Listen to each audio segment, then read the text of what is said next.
السلام علیکم ورحمۃ اللہ وبرکاتہ۔ رب اشرح لی صدری ویسر لی امری واحلل عقدۃ من لسانی یفقہوا قولی رب زدنی علما۔ سورہ یونس لیسن نمبر 14 آیت 75 to 84۔ اللہ تعالیٰ فرماتے ہیں بسم اللہ الرحمن الرحیم۔ پھر بھیجا ہم نے بعد ان کے موسیٰ اور ہارون کو طرف فرعون اور اس کے سرداروں کے ساتھ اپنی آیات کے، تو انہوں نے تکبر کیا اور تھے وہ لوگ مجرم۔ تو جب آیا ان کے پاس حق ہماری طرف سے، انہوں نے کہا یقیناً یہ البتہ جادو ہے کھلم کھلا۔ کہا موسیٰ نے کیا تم کہتے ہو حق کو جادو، جب کہ وہ آ گیا تمہارے پاس؟ کیا جادو ہے یہ؟ حالانکہ نہیں فلاح پاتے جادوگر۔ انہوں نے کہا کیا آیا ہے تو ہمارے پاس تاکہ تو پھیر دے ہمیں اس سے جو پایا ہم نے اس پر اپنے آباء و اجداد کو، اور ہو جائے تم دونوں کے لیے بڑائی زمین میں، اور نہیں ہم تم دونوں کو ماننے والے۔ جو پہلے رسول آئے جن کا ہم نے پیچھے ذکر پڑھا تھا، نوح علیہ السلام کے بعد جو آئے، ابراہیم علیہ السلام، ہود علیہ السلام، شعیب علیہ السلام، لوط علیہ السلام، ان کے بعد اللہ تعالیٰ نے بنی اسرائیل کی طرف موسیٰ علیہ السلام کو بھیجا اور ان کی مدد کی ان کے بھائی کے ذریعے، ہارون علیہ السلام کے ذریعے۔ تو اللہ تعالیٰ نے ان کو بھیجا فرعون اور سرداروں کی طرف، اور اپنی آیات کے ساتھ، یعنی واضح نشانیوں کے ساتھ۔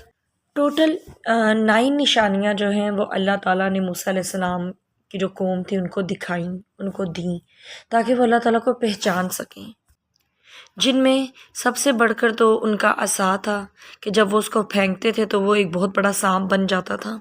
پھر اسی طرح جب حضرت موسیٰ علیہ السلام اپنا ہاتھ اپنے سینے پر لگاتے تھے تو وہ چمکنے لگتا تھا، اور اس سے نکالتے تھے تو وہ ایک بہت زیادہ نورانی سفید سا ہوتا تھا۔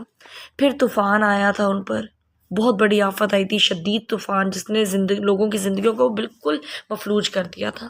پھر ٹڈی کا عذاب، جوئیں، مینڈک، خون، قحط سالی، پھلوں کی کمی، یہ ساری اللہ تعالیٰ کی نشانیاں تھیں کہ بنی اسرائیل توبہ کر لیں، شرک سے باز آ جائیں، گناہ سے باز آ جائیں، ظلم و زیادتی سے باز آ جائیں، اور وہ اللہ تعالیٰ کے سامنے جھک جائیں، اللہ تعالیٰ کے سامنے عاجزی اختیار کریں، اللہ پر ایمان لے آئیں۔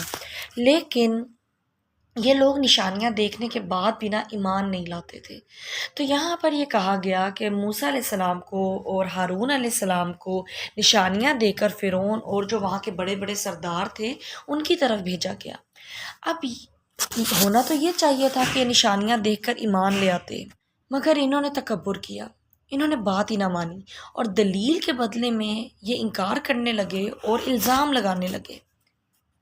انہوں نے خود کو اونچا سمجھا اور موسیٰ علیہ السلام اور ہارون علیہ السلام کو جو حق ان کی طرف لے کے گئے تھے اس کو قبول نہ کیا، تکبر کی وجہ سے۔ ان کو یہ اپنے سے دنیاوی اعتبار میں ذرا حیثیت سے کم لگے، اس وجہ سے انہوں نے ان کی بات کو قبول نہ کیا۔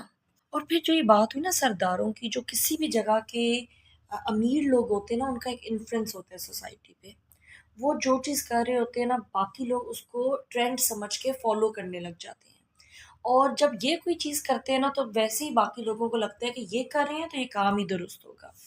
تو سرداروں کی طرف بھیجا گیا، بڑے بڑے لوگوں کو دین کی دعوت دی گئی تاکہ یہ حق کو قبول کریں، اور پھر جو باقی لوگ ہیں وہ ویسے حق کو قبول کر لیں گے۔ لیکن یہ بڑے بڑے لوگ تھے، امیر لوگ تھے، مال میں بہت زیادہ تھے، طاقت میں بہت زیادہ تھے، تو انہوں نے کیا کیا؟ تکبر کیا، اور اپنے تکبر میں اتنے بڑھ گئے کہ حق کوئی کیا کہنے لگے کہ یہ تو جادو ہے۔ ان کے دل مان گئے تھے، ان کو حق نظر آ گیا تھا، لیکن نشانیاں دیکھ کر بھی اس کا انکار کر گئے تھے۔ بات سمجھ آ گئی تھی لیکن تکبر کی وجہ سے نہیں مانتے تھے، ظلم اور سرکشی کی وجہ سے نہیں مانتے تھے، تو اس لیے انہوں نے بہانے بنانا شروع کر دیے۔ تو انہوں نے کہہ دیا کہ یہ جو آپ ہمیں بتا رہے ہیں اور یہ جو نشانیاں دکھا رہے ہیں یہ سب کچھ کیا ہے؟ جادو ہے۔ اور پھر موسیٰ علیہ السلام نے کہا کہ کیا یہ تمہیں جادو لگ رہا ہے؟ جبکہ جادوگر جو ہیں وہ تو کبھی فلاح ہی نہیں پاتے، وہ تو کامیاب ہی نہیں ہوتے۔ اور پھر اتنا ہی نہیں، یہ آگے سے یہ بھی کہنے لگ گئے کہ تم دونوں یہ چاہتے ہو کہ زمین میں تم لوگوں کی بڑائی ہو، یہ حکمرانی، یہ سرداری جو ہے وہ تم لوگوں کو مل جائے۔ ان کو اپنی سرداری چھن جانے کا خوف لگ گیا۔ وہی حال تھا جو اہل مکہ کا تھا، وہاں کے بھی بڑے بڑے سرداروں کو اپنی سرداری چھن جانے کا ڈر لگ گیا تھا۔ تکبر کی وجہ سے انہوں نے آپ صلی اللہ علیہ وسلم کی بات نہیں مانی تھی، حق ان کو بھی نظر آ گیا تھا پر انہوں نے حق کو قبول نہیں کیا تھا، اور وہ بھی یہی کہتے تھے کہ یہ جادو ہے۔ تو جب کسی نے حق قبول نہ کرنا ہو تو وہ بہانے بناتا ہے، دلیل کے بدلے میں کیا ہوتا ہے؟ اس کے پاس الزام ہوتے ہیں۔ جبکہ موسیٰ علیہ السلام کو ان کی حکمرانی میں کوئی انٹرسٹ نہیں تھا. ان کا مقصد کیا تھا؟ دین کو پہنچانا ان تک. لیکن انہوں نے اس دین کی دعوت کو کیا سمجھا؟ سیاست سمجھا. تو انہوں نے کہا کہ تم دونوں یہ چاہتے ہو کہ زمین میں تمہاری بڑائی ہو، تمہارا نام ہو، ہم تم دونوں کو نہیں مانیں گے. صاف انکار کر دیا. اور انکار کے بعد فرعون نے یہ کہا، آگے اللہ تعالیٰ فرماتے ہیں، اور کہا فرعون نے لاؤ میرے پاس ہر جادوگر کو جو ماہر ہو. تو جب آ گئے جادوگر کہا ان سے موسیٰ علیہ السلام نے تم سب ڈالو جو تم ڈالنے والے ہو.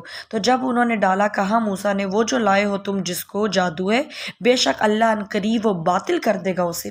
بے شک اللہ نہیں وہ سنوارتا کام مفسدوں کے، اور سچا ثابت کر دکھاتا ہے اللہ حق کو اپنے کلمات کے ساتھ، اور اگرچہ ناپسند کرے مجرم. یعنی فرعون نے کیا کیا؟ اس نے ارد گرد کے ملک سے جو بڑے بڑے جادوگر تھے ان کو بلا لیا، اور ان کو بلا کر اس کا مقصد کیا تھا کہ وہ جو لوگ ہیں ان کو گمراہ کرے.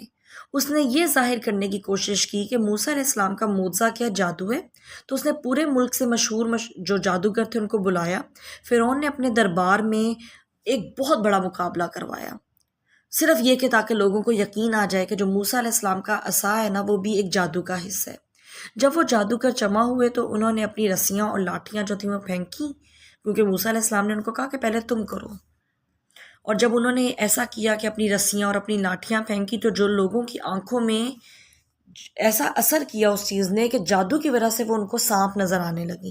لیکن جب موسیٰ علیہ السلام نے اپنا عصا پھینکا تو وہ اتنا بڑا سانپ بن گیا اصل میں، اور وہ باقی سارے سانپوں کو جو ہے نا وہ نگل گیا.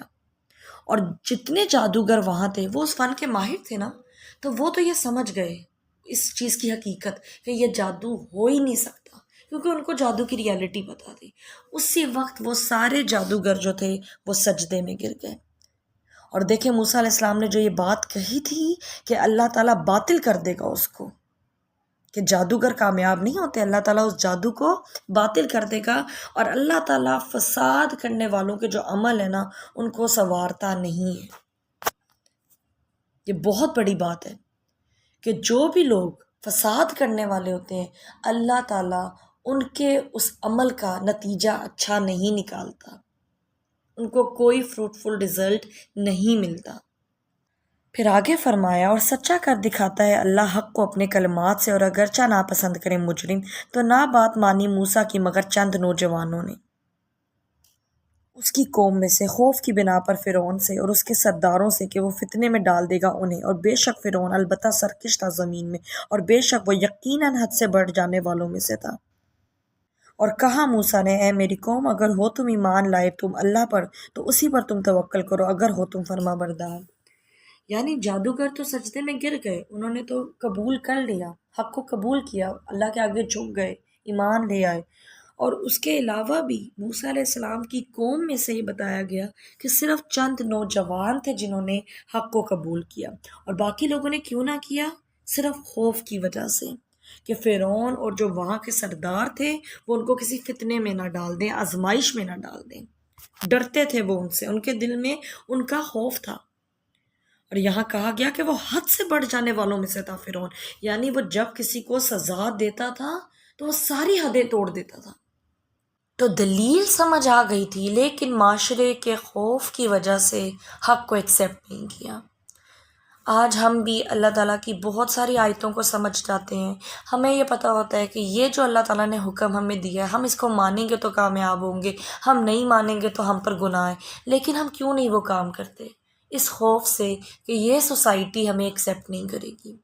ہم اپنے گھر والوں میں جو برائی کر رہے ہیں یا ہمارا جو پورا خاندان ہے اگر وہ کوئی غلط کام کر رہا ہے، ہم وہاں پر حق بات اس لیے نہیں بولتے کہ ہمیں کوئی آزمائش نہ اٹھانی پڑ جائے، ہمیں کوئی مشکل نہ دیکھنی پڑ جائے. ماں باپ کی ناراضگی، شوہر کی ناراضگی، بہن بھائی کی ناراضگی، اولاد کی ناراضگی، دوستوں کی ناراضگی نہ اٹھانی پڑ جائے، وہ نہ فیس کرنی پڑے. یا اگر ہم اللہ کے کسی اسپیسیفک حکم کو مانیں گے تو ہم معاشرے میں کس طرح اٹھے بیٹھیں گے. ہوتا ہے نا، بہت ساری چیزیں ہم نہیں کرتے. کبھی کبھار ہم ساری پر دوپٹہ ہی صرف اس لیے نہیں لیتے کہ فلاں شخص کیا کہے گا یا میرے دوست مذاق اڑائیں گے. کچھ لوگ جب اپنی فرینڈس کی گیدرنگ میں ہوتے ہیں وہ اٹھ کے وہاں پہ نماز نہیں پڑھتے کہ اگر ابھی میں نے نماز پڑھی تو یہ سارے میرا مذاق اڑائیں گے کہ اوہ بہت دیندار بن گئی ہو. کچھ لوگ روزہ نہیں رکھتے اسی وجہ سے، کوئی بے حیائی کا کام ہو رہا ہو تو اس کو روکتے نہیں ہیں، صرف اس وجہ سے کہ باتیں سننی پڑیں گی۔ تو انہوں نے بھی سوسائٹی کے پریشر کی وجہ سے حق کو قبول نہ کیا۔ تو کیا انجام ہوتا ہے جب ہم حق کو قبول نہیں کرتے؟ اگر لوگوں کا اگر لوگوں کا خوف ہمارے دل میں زیادہ ہے اور اللہ کا ڈر کم ہے، تو اس سے کیا ہوگا؟ ہم اپنا ہی نقصان کر بیٹھیں گے۔ جن کو ہم فالو کریں گے وہ بھی جہنم میں جائیں گے، اور جو ان کے وجہ سے حق کو قبول نہیں کرتے وہ بھی جہنم میں جائیں گے۔ تو اگر کوئی حق کو قبول نہیں کرتا تو وہ نقصان تو اپنا کرتا ہے، کیونکہ واپسی تو اللہ کے پاس ہی ہے۔ جو نوجوان ایمان لے آئے تھے وہ بھی اللہ کے پاس ہی گئے، فرعون بھی اللہ کے پاس ہی گیا، انجام مختلف ہے۔ تو یہاں پہ یہی بتایا گیا کہ دل ان کے مانتے تھے پر یہ منہ سے اس کو بولتے نہیں تھے، حق کو قبول نہیں کرتے تھے، سچ نہیں بولتے تھے۔ اور پھر آگے موسیٰ علیہ السلام نے اپنی قوم سے کیا فرمایا کہ اگر تم اللہ پر ایمان رکھتے ہو تو اس پر بھروسہ کرو، اگر تم مسلم ہو، اگر تم مخلص ہو، اگر تم فرما بردار ہو، تو پھر فرعون سے نہ ڈرو، معاشرے سے نہ ڈرو، لوگوں سے نہ ڈرو، اللہ سے ڈرو۔ کوئی جتنا بھی سخت ہو، کوئی جتنا بھی سزا دینے والا ہو، کوئی جتنا بھی طاقت والا ہو، اللہ کے آگے اس کی طاقت زیرو ہے۔ حضرت آسیہ وہ ایمان لے آئی تھیں جو فرعون کی بیوی تھیں، جن پر وہ ظلم و زیادتی کرتا تھا، لیکن انہوں نے حق کو قبول کر لیا۔ تو جس نے حق کو قبول کرنا ہوتا ہے، حالات جیسے بھی ہوں، ماحول جیسا بھی ہو، وہ حق کو قبول کر لیتا ہے۔ اور سب سے بڑھ کر یہ کہ جب کوئی ایمان لے آتا ہے تو ایمان لا کر وہ نیکی کر ہی اس وقت سکتا ہے جب اس کا اللہ پر بھروسہ ہو، جب اس کو یہ پتہ ہو کہ اس کی جو جزا ہے وہ مجھے اللہ نے دینی ہے۔ اگر میں کوئی کمی کروں گا تو تب بھی وہ اللہ تعالیٰ سے ڈرتا ہے، اور اس بات پہ یقین ہوتا ہے کہ میرا خالق، میرا رازق، میرا مالک سب اللہ ہے، یہ معاشرہ مجھے کچھ نہیں دے سکتا۔ میرا اللہ تعالیٰ کا کوئی اسپیسیفک حکم پر عمل کرنے سے کوئی میرا رزق مجھ سے نہیں چھین سکتا، کوئی مجھے نقصان نہیں پہنچا سکتا۔ ہاں، اگر میں اللہ کی بات نہیں مانوں گا تو پھر نقصان اٹھاؤں گا۔ تو ایسے لوگ جو ہوتے ہیں، جب ان کو نیک ماحول ملے تو تب بھی وہ نیکی کر لیتے ہیں، کیونکہ ان کو اللہ پر یقین ہوتا ہے، اور اگر انہیں سخت ماحول ملے، مشکل ماحول ملے، تو تب بھی وہ اپنے لیے نیکی کا راستہ ہی چنتے ہیں، اللہ تعالیٰ کی اطاعت کرتے ہیں۔ تو اللہ تعالیٰ کی اطاعت وہی کر سکتا ہے، مسلمان بن کر وہی رہ سکتا ہے جس کا اللہ تعالیٰ پر یقین ہو، جس کو اس بات کا یقین ہو کہ میرا جینا، میرا مرنا صرف اللہ تعالیٰ کے لیے، میری زندگی، میرا رزق، سب کچھ اللہ تعالیٰ کے اختیار میں، کوئی بھی مجھ سے کچھ نہیں چھین سکتا۔ ہاں، اگر ہم اللہ کے لیے جھکیں گے، اللہ کے لیے کوئی گناہ چھوڑیں گے تو اللہ ہمیں ضرور عطا کرے گا، وہ ہمیں کوئی کمی نہیں ہونے دے گا۔ اور پھر جب ہم ایمان لے آتے ہیں تو اللہ تعالیٰ ہمیں چیک بھی کرتے ہیں کہ ہم اپنے دعوے میں کتنے سچے ہیں۔ ہم کوئی چیلنجز کو قبول کرتے ہیں، کیا ہم اللہ تعالیٰ کے لیے تھکتے ہیں، ہمارا دعویٰ کتنا سچا ہے۔ اور اگر ہمارا دعویٰ سچا ہے، ہم اللہ تعالیٰ پر توکل کرنے والے ہیں، تو اللہ تعالیٰ کا وعدہ ہے کہ جو کوئی اللہ تعالیٰ پر توکل کرے گا، اللہ تعالیٰ اس کے لیے کافی ہو جائے گا۔